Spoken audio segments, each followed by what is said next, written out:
দিস্তার বন্ধুকে উপলক্ষে অনুষ্ঠান করা হচ্ছে। এই সবার মধ্যে 7 জন ছাত্র পার্কে নিয়ে গেছে। এরা আপনাদের অনুদয়, এরা আপনাদের খেদমতে এই মাদ্রাসা চলছে আজকে দীর্ঘ 30 বছর ধরে।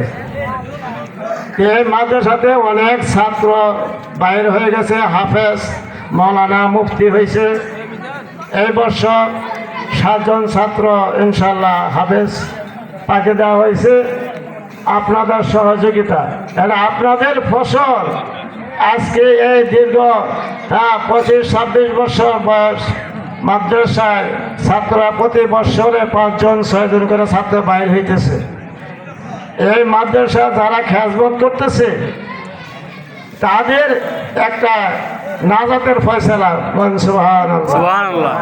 আমার অনুরোধ থাকবো এলাকাবাসী সকলে এই মাদ্রাসা দিকে একটু দৃষ্টি রাখবেন। সকলে অনেকে রোজগার ব্যবস্থা, এই রোজগারের জন্য সবাই আমার অনুরোধ থাকবো রাখার জন্য, তাই না?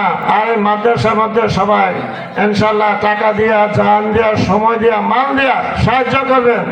কারণ আল্লাহ তাআলা বলেন যে ব্যক্তি আমার দিনের কাজে সাহায্য করে আমি তাকে নিজের সাহায্য করি। সুবহানাল্লাহ। তা আমার বক্তব্য শেষ করলাম।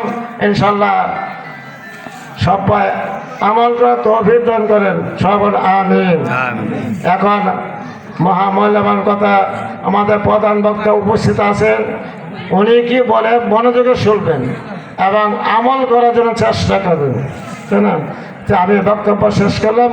সুবহানাল্লাহি বিহামদিহি সুবহানাল্লাহিল আযীম।